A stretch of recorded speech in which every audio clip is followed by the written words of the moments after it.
welcome to the Talks of Life podcast. Today's guest, I have Kiah Brooks, and she is located in Texas.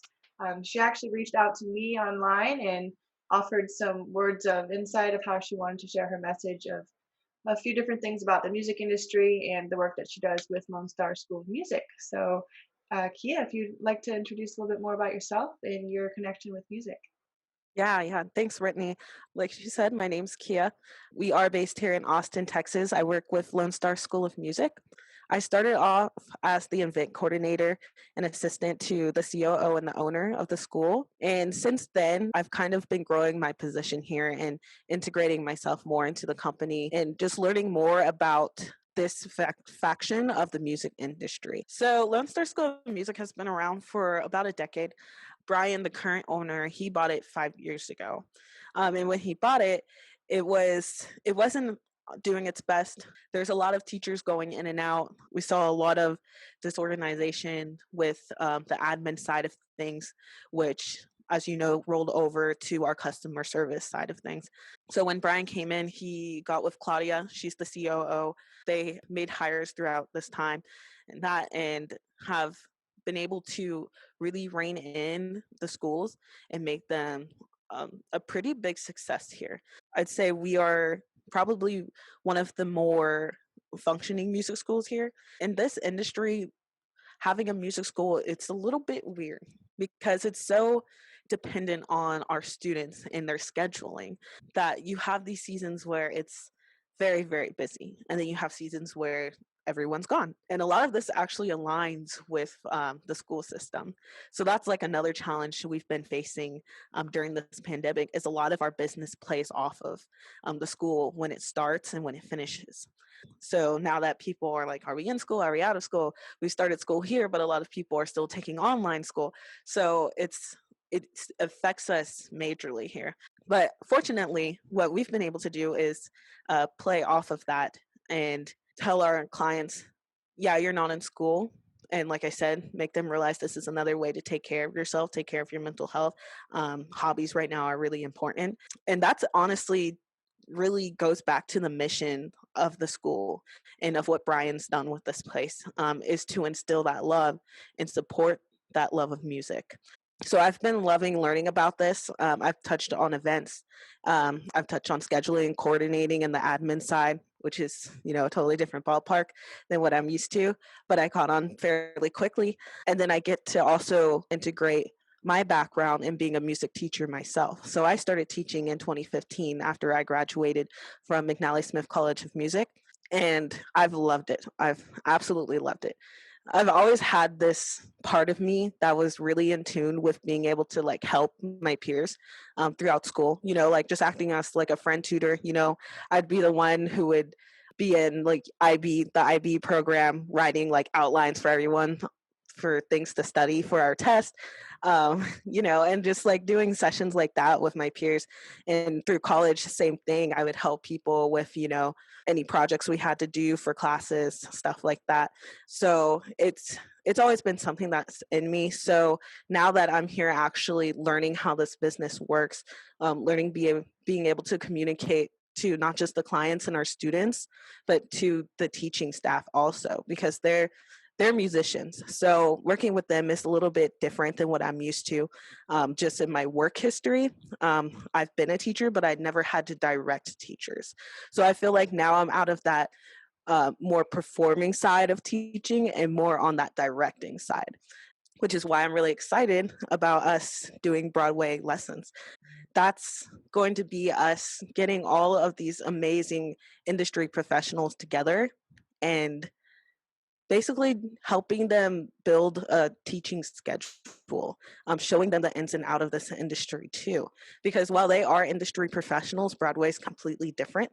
Just like the musicians here in Austin, all of our teaching staff are performing musicians. And even though they have this background in events and coordinating and marketing and promoting themselves, it's different when it's getting students to be interested in you versus having people come out to your shows. Because at that point, you have to touch in that part of people and make them realize that they want to learn. Not a lot of people at a certain age are like, I want to just go and learn things. There are a lot of people who think that way, but to get them to realize this is something you should invest in, this is something that you're passionate about, that you care about, so invest in it, because even if it is just a hobby, it's something, music is part of us, it's ingrained in who we are. It's been part of history for so many past generations. So I'm just extremely passionate being here.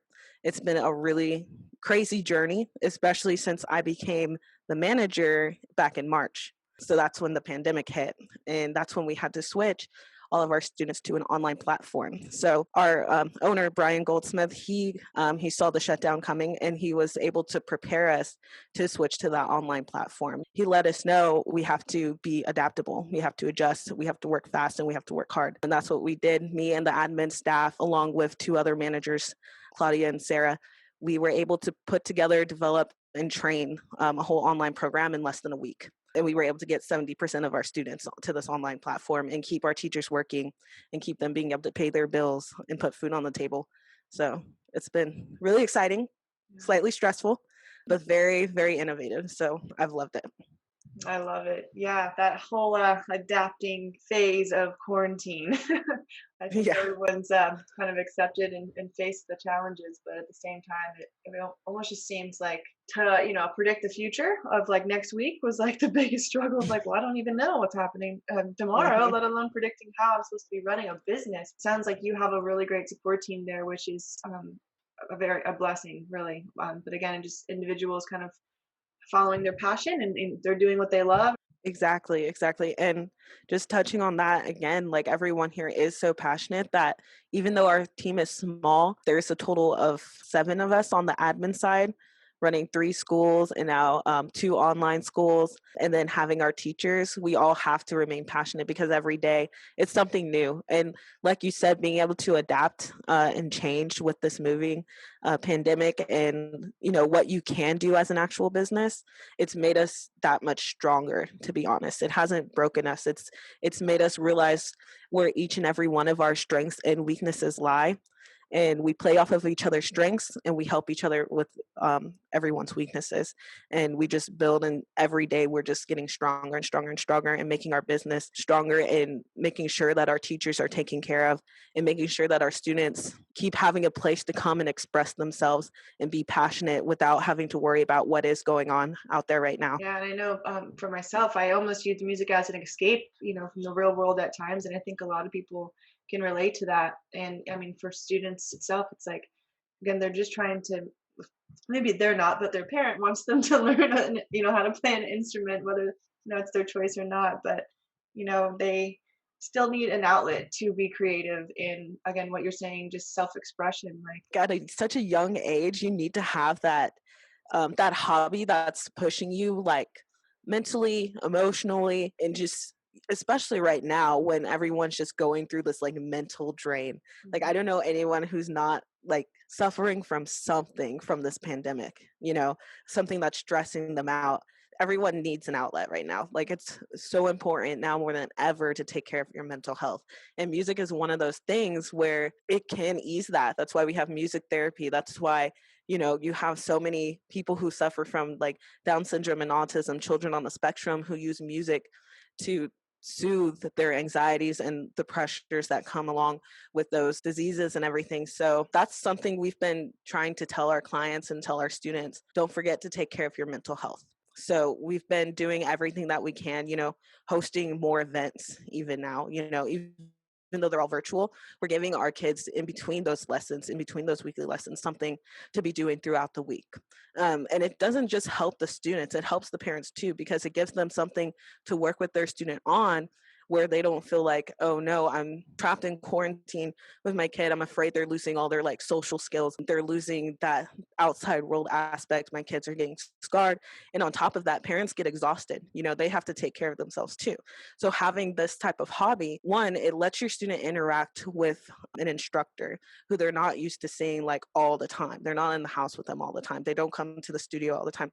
They see them once a week, and then they communicate virtually through other ways that we've set up our program if they need to. And then in between that time of seeing them, our instructors assign like homework tasks, things that they can practice throughout the week. And obviously, most people practice their instruments throughout the week. I won't say all, because there are those people who don't practice, but most people practice throughout the week. And then you have instructors giving homework assignments, like I said, little games. It's very important that we keep promoting this and making sure that people are taking care of their mental health. And it's the same for our instructors. We're doing things for them on the marketing and promoting side, where we can use this time that we don't have to spend as much time in the studio, we can use on the virtual platform and promote and market them. And that gives them tasks to do outside of teaching, because they come into the studio with us on closed days, record videos, they record like tips of the week for their students. We create tons of media for them and get everyone excited about them and excited about their lessons, so that also they're excited and they see their schedules growing, they see more enrollments. So they're excited about, oh yeah, I'm making a lot more this week than I did last week, when most people, are struggling to even find a job right now. And then on top of that, they're like, oh wow, I'm getting all this media created basically free at charge. I just have to show up. And we typically pay our instructors to come in and make this media too. So it's another way for them to make money. Being a musician, this is the type of stuff that you want. When you're getting paid for your craft and for your skills and for everything that you've been working so hard for. And then two, you're getting free marketable material. So they get to not just use this with Lone Star, but since their name and face is on it, they can use it in that musician world once, things do start opening back up and events start happening again, and they can start gigging and performing like they're used to. This is stuff that they can take along with them to even bolster that side of their careers. So we're doing what we can, but Yeah, no, I think you're doing like more than what anyone's even thought to try to do, right? And I think that's the great divide almost, of like people are adapting and kind of falling down into this rabbit hole of suffering, for lack of better words, or you kind of see the silver lining of a solution, again, just adapting to what works in the moment and move forward from there. I think there's opportunities you can find and create, infinitely. So it's just a matter of believing in yourself and connecting with the right people, of course. exactly, exactly. Connecting with people, that's especially since everything's so virtual right now. A lot of those niches that you can find to do good for yourself, to do good for your business. And so that's how we kind of came up with Broadway lessons. We saw an industry that's really suffering. Broadway is closed until, I believe they were saying March, and now they're saying September of next year. So those individuals, that was their entire income. They had plans for that entire year, and that's what they had based their entire financial year off of. And when the pandemic hit, that was completely pulled out from under their feet. So they're working extra time now to do those side things that they were able to translate to the virtual platform, to make up for the enormous amount of money that they are not going to be getting this year. And I've spoken to so many of them that say they've done virtual concerts and virtual plays, and you'll get 2 million, 3 million views, and they do not get paid anything. I've heard so many situations of that, and it's just like heartbreaking, especially when it's it's their passion, because being on Broadway, it is a whole different world.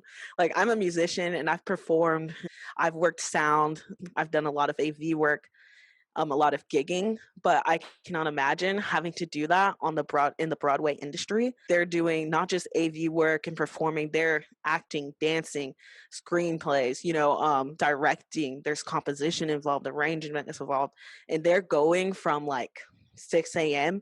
until like 10 p.m. practicing, rehearsing, dress rehearsals. And then when they perform, they don't get that second chance. It's not like TV or film or even just performing songs on a live stage. They're doing a whole like musical theater, theatrical setting live. So you're remembering lines, you're remembering dance moves, you're remembering music, everything, all of it. The stage crew is remembering hits and calls and all of this crazy stuff. So just to have that taken away from you in a blink of an eye is extremely scary, and like just standing on the outside, heartbreaking. Like, I was able to just be like, okay, I can do my job from home. They were they can't do their job from home. So when Brian and I talked about this idea of doing Broadway lessons, we recognize this and we realize that the industry that we work in can help them, at least in the meantime. Can We were able to sustain our teachers here. Why can't we do it there for them too? They need to be recognized. And at the same time, why don't we show, our audience, show our customers, show the students that are interested in this thing that, the performing arts are not dead. And for the past like decade, 2 decades, I'll just say decade. I won't say 2 decades because, early 2000s music was great and everything. But the music industry has changed a lot. I truly believe that people have forgotten the true art form of music. It's still obviously out there, it's just not as popular as I would like it to be. And again, that's just my opinion. I would prefer if more of the music that was in pop culture, that was on the radio, that was promoted to, younger generations, was a bit more natural, I'd have to say, more raw, actually had some backbone to it. I did, I'm sick of hearing the same beats and the same chords, the same 4 chords over and over again. I would like to see more of music that's, for example, supported in Broadway, because Broadway is a mix of music. It's country, it's, it's jazz, it's rock, it's pop, it's R&B, it's hip hop, it's everything. But it's so immersive, and like the theory behind it is just so strong, and it's crafted at that point. I feel like a lot of music right now that's being promoted, marketed, and taking over the scene on the industry is music that's been formulated and not crafted. It's been formulated to target a market, which is great. They've made a business out of it, but at the same time, we're losing our culture. So with Broadway lessons, that's also something we want to train the community to learn and understand, is that we can't lose our culture. We need to have something to pass down to the next generation. And I'm afraid, especially on top of this pandemic, that that's going to be lost because these people aren't out performing anymore. And what happens when they do go back? Are people going to want to go to these shows as much? So it's really scary. So what we're doing for these teachers is setting them up with students so that they can promote music that's been crafted, like I said, promote actual musicianship, actual artistry, and reminding their students of that. And our job is to make sure that they get those students, that we give them a full schedule, so that they can do that. And then we'll also, market and promote actually creating and being a creative and celebrating creatives and compensating creatives, because a lot of art is stolen also. So because you do have that virtual platform, one of the cons is that it's so easy to stream and steal everything from an individual who has worked how long on this project, and it took how long to take it, just like that, without any recognition to that artist. So hopefully we can not only show these individuals, these Broadway teachers, that you're appreciated through getting them students and making sure that they are financially taken care of, but we also want to show them that they haven't been forgotten in the community, that there is still an art culture, there is still a music culture, that creatives do deserve to be recognized for the hard work that they've put in and for everything that they've done to get to where they are. So that's our mission. And I really hope that a lot of people and a lot of communities pick up on this and recognize that, for the sake of future generations, for, just for us to keep building as a community and get through these crazy, crazy times, we have to come together on something that we all commonly love. I mean, music is the language of everyone, so we have to remember to keep speaking it.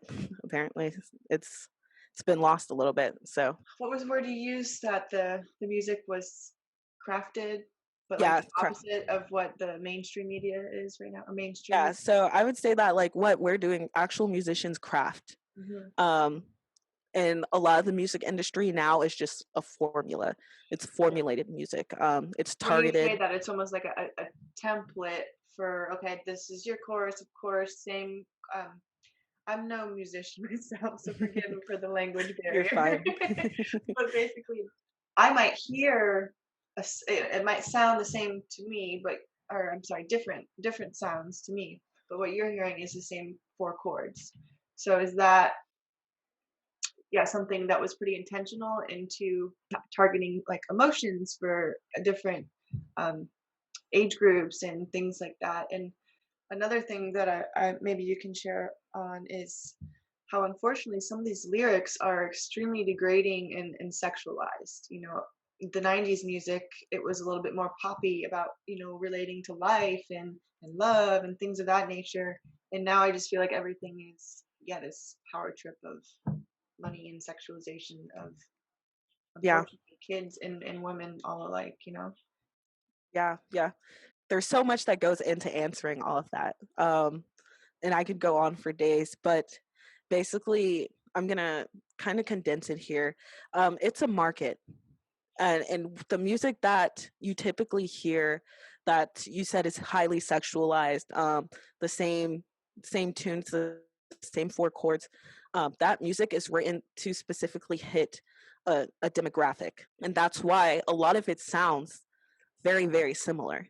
You could take like the top Billboard 100 songs and probably remix them to be one song because they're that similar. They're that formulated to the point where, yes, your mind, especially when it comes to music, it pick ups on patterns. So they really hit hard on that. You'll hear the same rhythm, the same BPM, the same chords. All of it is the same with minor variations. But enough variation to make your brain separate or be able to separate the fact that these are two different pieces of work, but they're similar enough that your brain can continue on a loop. And a lot of that comes from this party element that's really been introduced to the music industry. People wanting to let loose and have fun, become inebriated, and I think that's really just a testament to where we are as as a community right now, and where we are mentally. People want to escape, and the quickest way to escape is through partying, through you know being able to leave your physical self really and just go enjoy yourself. You don't want to think about your stressful day, you don't want to think about the work you have to do. You just kind of want to go have fun. So that's what a lot of music is. That's the topic of a lot of music now. That's what they're touching on, is having fun, letting loose, not having responsibilities, having an exuberant amount of money, showing off that exuberant amount of money. And it's very unfortunate because we do have younger generations that are listening to this music.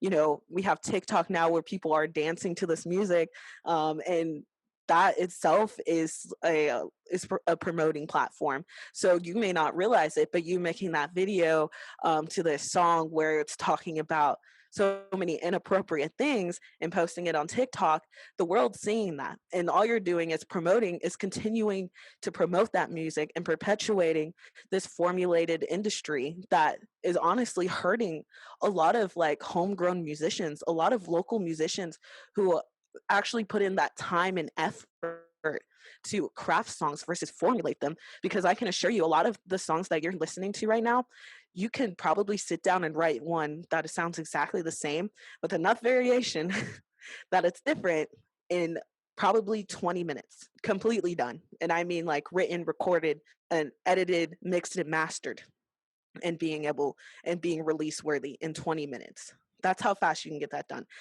If you look at local musicians, yeah, they may be able to write a song in 20 minutes. I've seen it done before. I've done it myself. But, you know, at that point, then it takes craftsmanship. You go in and you reshape and you rewrite and you restructure, and you keep pushing until you have something that you are proud to release, something that, you've actually put your heart into, you put your soul into. That's why there's a thing called soul music. It's not just something that you wrote to hit a specific market so that you can make this much in a month. You wrote it because you felt something, because you wanted to speak to an audience, because you wanted others to feel something. You didn't care about making money. Obviously, that's one of your goals, and it definitely should be. but that's not the root of why you write the music that you do. And unfortunately, a lot of the industry has been taken over by bigger corporations, large labels, and individuals themselves who just want to make money. And I've listened to interviews of musicians, very popular musicians, that have admitted, I only got into this because I saw people making money. I learned the formula, and then I invested, and now I'm here making money. So it's really sad.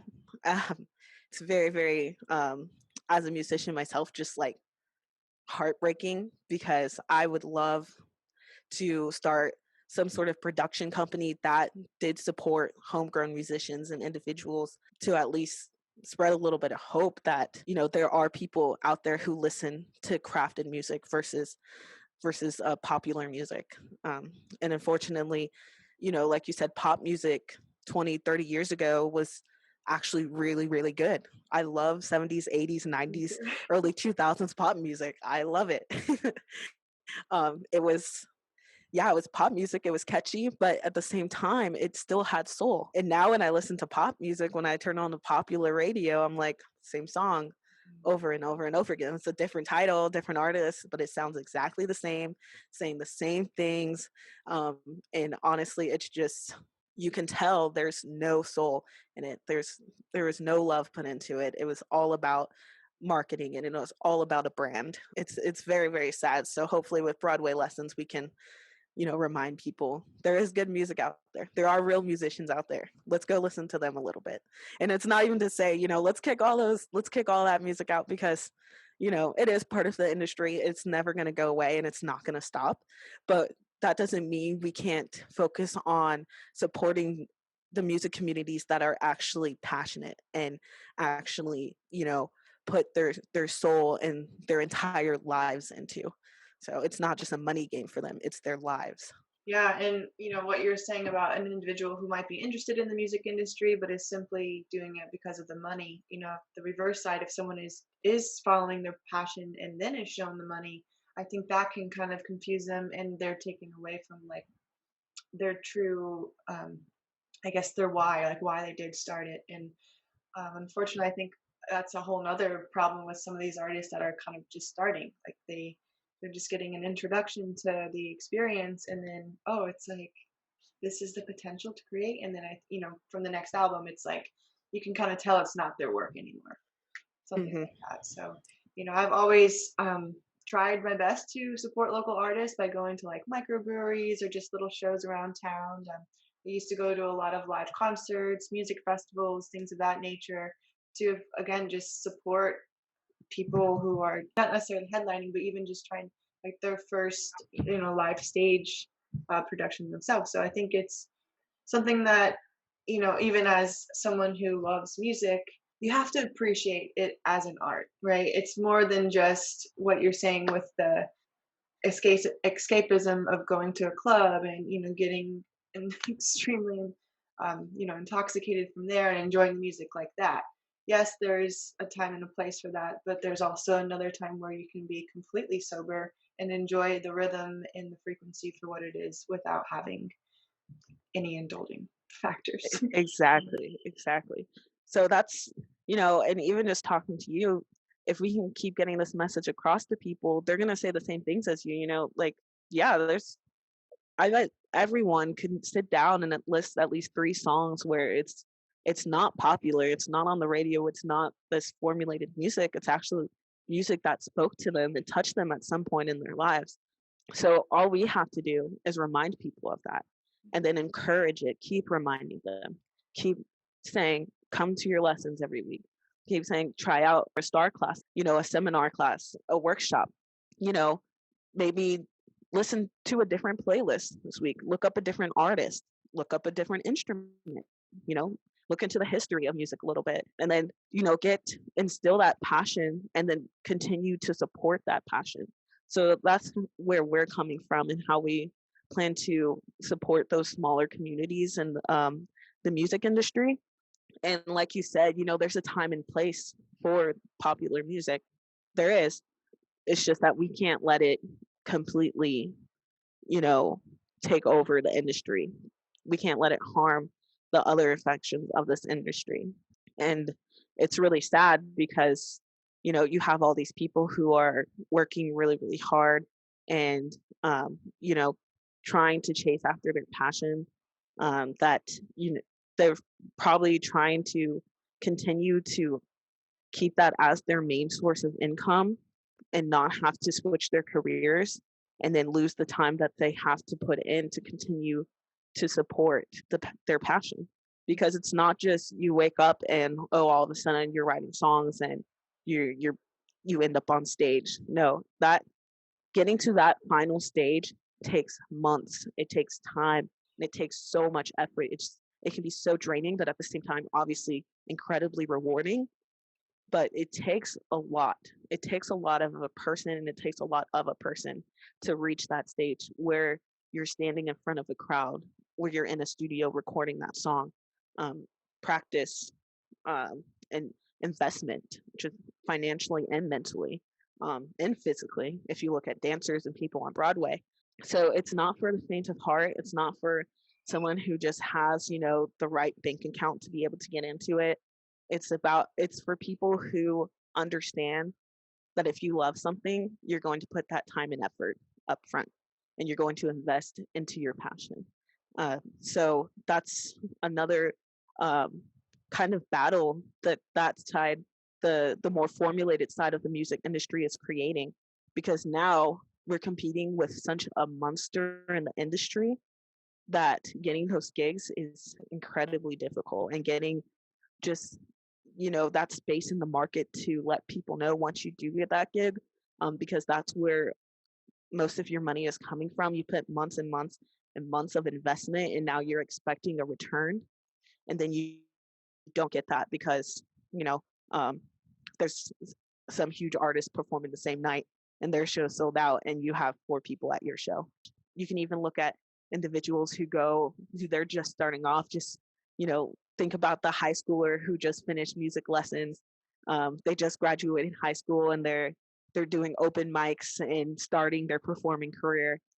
And even just starting at that open mic where it's a free show, you don't get paid. Somebody may give you like a tip on the stage, and there's literally like 3 people in the room. But you have to let that not discourage you. You have to keep doing it and keep doing it and keep doing it until that 3 turns into the 6, and that 6 turns into 9. And you just keep growing until you do get paid for shows where you're booking venue space, where the venue is helping you promote and selling your tickets and allowing you to sell merch. It's a wonderful industry if you work, if you're passionate, because even starting at that first stage where it's just you and 3 other people, you still feel that love, and you still feel so much inside of you that you're passing along to just those 3 people. And as your crowd begins to grow, that passion just grows with it. So even though it doesn't get easier, it gets harder, after that 3 people. So even as those steps get harder, it makes them worth taking that much more, because each individual after that is just that much more that you're creating and putting out into the world. And you have these people who will come up to you and say, oh my gosh, I love what you're doing, I love your music, you made me feel this. And it is unexplainable, the feeling that you get. It's amazing. So I really want to show these Broadway lessons teachers that we didn't forget what you've done. We know you've invested so much, and they didn't just lose future financial income, they lost past financial income because a lot of that was invested into that future income. So it's just, it's a huge battle when you see some individuals who are like, I'm just going to hop into the music industry because I have the right bank account and the right connections, and I can just wake up one day and have a whole album created for me, essentially. And yes, they are still working. I won't discredit them because it is still a business and it does still take effort, but they get to take out that added effort of actually crafting and actually working for it. So yeah, hopefully we can get everyone on board. I know. And at that point, again, it's just super inauthentic. The best example I can think of is like Chris Stapleton. So Like, a lot of people didn't know that he actually was writing, like, other people's songs before he even, like, came out to produce his own music, or Mm-hmm. I guess write and record it rather. And I think, again, that kind of shows background scene of, like, what is happening. Like, it takes time to craft and create, and, life is happening, and I'm sure there's, internal battles with self-talk, negative self-talk of, "Well, I'll never be able to achieve that because maybe, like, Tim McGraw's better," or whoever. Again, I think the whole landscape is changing, and what is going to continue to change it, for the better or the worse, is individuals who are basically choosing to listen to better music versus what is, on the radio. And I personally, I use Spotify to discover new music. I have been for years, and just I love how, you can go to one artist and that kind of brings you to a whole nother world of similar artists, but also Mm-hmm. that same sound, but it's still without a doubt different. Exactly. Exactly. So, you know, we do need individuals like you to continue to, keep supporting that, keep going out there and searching for what you actually like in music and not just what's fed to you. And I feel like a lot of music is being fed to people. And then, like we were talking about earlier, you have like things like TikTok, where TikTok is awesome. It's a great platform, but also I feel like it's taken advantage of a lot, just like any other social media platform. And unfortunately, a lot of people are being fed through these like little dances that are made, and like they'll sing like the catchiest hook, or something like that, to really get people on board and get those views and shares, which is genius. But I would like to see it happen more for that artist who worked on that song for like a week and has been like performing and gigging with it and trying to promote it themselves. I would love to see people make TikToks where they sing that kind of music and do hooks with music that they're passionate about, that they have a connection to, not just to see like numbers on their page or whatever, because that's the sole reason of doing it, is that other people are doing it, it's popular, people will watch. But I would love to see people go and support music that they actually love, um, because that's going to tell that artist that they see and they hear and they understand and they care. So we can't forget, while these other mainstream artists are great, we can't forget about the other guys. So they're just as good, and I'd say I'm a little biased, a little bit more talented. Again, it's just something that a lot of people may not understand, how this quarantine and pandemic did affect, industries in different ways. It almost seems like a very, again, underappreciated industry, but at the same time misunderstood. And people maybe don't know that there's resources like this to go to, and that's the whole purpose of this podcast, is to hold a platform for individuals to share important messages that do continue to support the growth and community of our culture. And we need the art and the music, how we've evolved, that's how we've Hmm. connected. It's the universal language. We've all heard that before. It brings us closer together, so that's what we need. Exactly, exactly. I can't thank you enough for having me on here. When I first came across your podcast, I was like, wow, this looks really, really cool. And I read your mission and what you were doing, and I was like, well, people definitely need to know about this. So, I'm really glad I reached out, and I'm really glad you responded to me. You responded so quickly, and I was just like, yes, oh my gosh, this is it. And then after, with our first chat, I was really excited because you completely understood what I was trying to get across.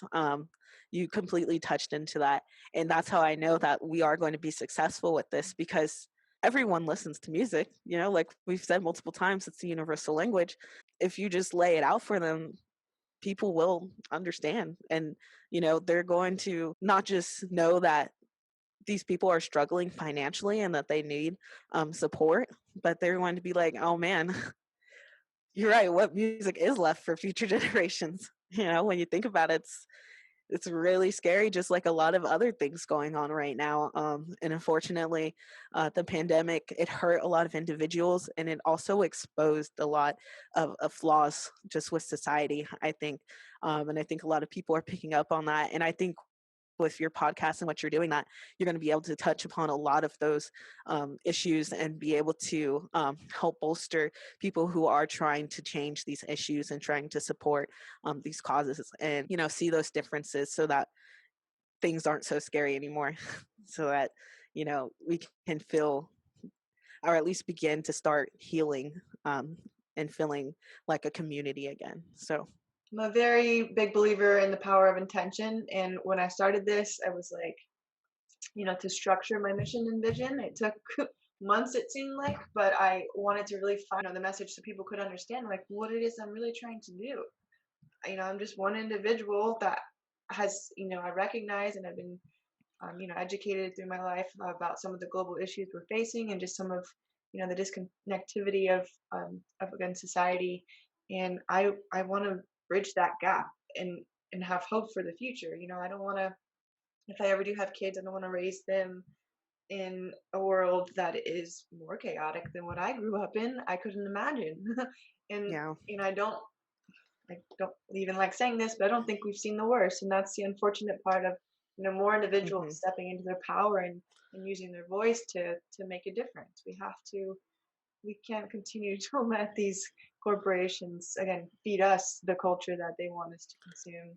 We have to co-create the culture that we want to embrace and enjoy together. So Yeah. thank And you. I love that. I love that. And like you said, you're going into this with intent.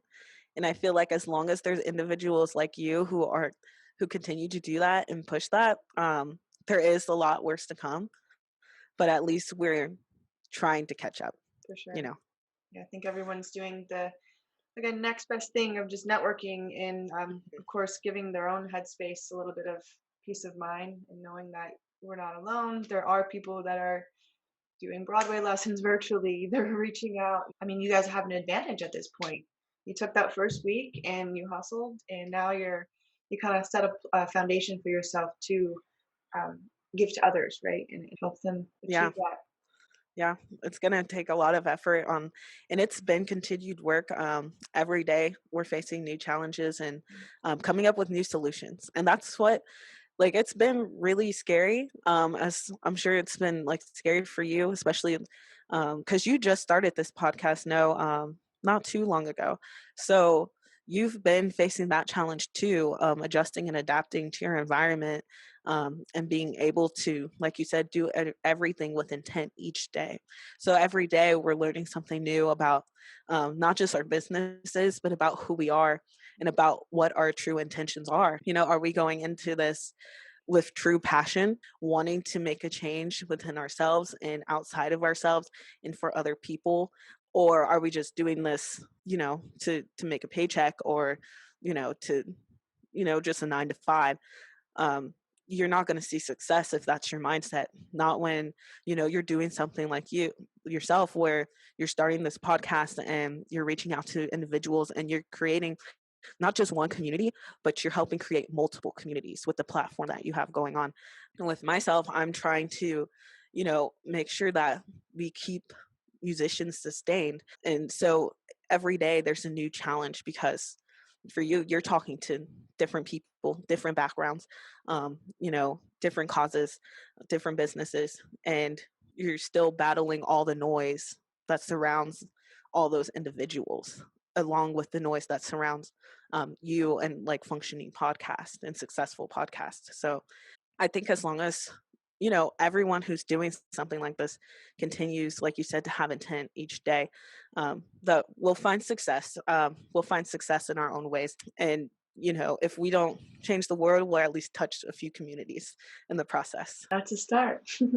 A lot of our clients or our students are actually younger kids. Most of them sit in the range of 8 to 12 years old. And then our next biggest demographic is actually older individuals who, their kids are leaving the nest and they want to pick up more hobbies, or they're going into retirement and they think, learning to play a banjo would be really, really neat for those campfire things. It's a really fun industry to work in, because you get all sorts of individuals, you get everyone. We're balancing out not just schedules, but personalities, teaching styles, and goals. We ask our students, what do you want to learn? Like, if you were to be on the stage, or do you even see yourself on the stage, or do you see yourself, kind of more behind the scenes where you're doing audio production? So we offer everything from voice lessons, piano, guitar, bass, drums, the basics, all the way up to banjo, mandolin. We have a harmonica student. We do audio production. And now we're kind of creating more opportunity for our instructors and our students by starting workshops. I think now what we're really growing into is not just, teaching you how to love music and finding where your place is in music is. It's also being able to teach you how to actually be successful, and how to, create financial stability through crafting, because a lot of that is having a business mindset too. It's not just being able to sit down and write a song and sing and play and be talented and then take that talent and create skills. It's also about knowing how to brand and market and promote yourself. And again, that's like one of the things we have to do to battle the music industry monsters out there. But it is just being savvy on that element too, to capture your audience and give them, something tangible along with that emotional element that you give them. And that's a lot of what becoming a successful musician is about, being able to give your audience everything and take care of them across the board. And so here at Lone Star, we are taking our students, putting them with the right instructor, showing them, this is based off of who they are, what they've told us, this is what you should be doing, and then showing them how to use that in the industry and how to use the industry to your advantage and use all of these different tools. And especially right now, since things are becoming so technologically heavy, a lot of that is seen as being a con for musicians, but there are a lot of pros. There are a lot of things that you can do and little tricks and tips that you can do to continue to sustain and even bolster yourself using the technological advances that we have now and that have been put in place. It's just a matter of not being scared of it, which is typically what we see. I can go on for days about what we do here. There's a lot that goes into it. It's a lot of work, and like I said, every day is completely different, so it's really fun to work in. We get to touch a little bit of everything across the board for the music industry. It's a family. It's a family. And then all three schools come together and we host these events together and make sure everyone stays connected. And we show how much everyone loves what they're doing, not just the students, but the instructors too. We get our instructors involved. It's really exciting. We have a community here, and we're just trying to grow our community essentially. So what we want to do next is, since we're seeing a lot of interest come in from students outside of the Austin area, we're going to create an online school that's similar to our schools here. Well, we'll have a staff of instructors, so which means we get to hire more people, which I always love hiring more people, especially right now. It makes me feel really good as an individual. We're trying to start that to where we can get students outside the Austin area connected to other teachers. Usually we'll try to get a teacher that's in a similar area so that we can give them the opportunity in the future to have an in-person recital. So that's our plan. So we'll just keep starting little online schools in different markets. And then we also have, like we were talking about, the Broadway lessons, where it's that same online school idea, but it's specifically for individuals who want to learn more about Broadway. So like acting and dancing alongside musical theater, and then directing and conducting. Yeah, it sounds like it's an ever evolving, and of course, with you guys learning every day, it's just awesome to hear that people are not giving up and doing what we got to do to keep each other alive and connected Hmm. and just soulful, right?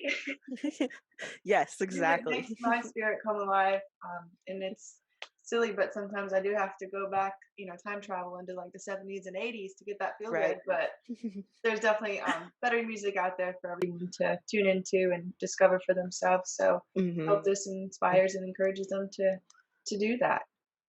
Me too. Me too. Well, I just want to say thanks again for having me on here. You've been so amazing throughout this entire process, and it's been so nice talking to you. I'm glad that you're one of the individuals where I'm like, okay, great, this is going to work, because it's just, you can't beat that. You can't beat hearing that, music's not forgotten. It's just Just a little hidden right now. Yeah, thanks for following your passion and, again, working in the industry that is meant for you to be in and doing what you love. All right, hon. Take care. Have a lovely day. Thank you You again. too. Bye.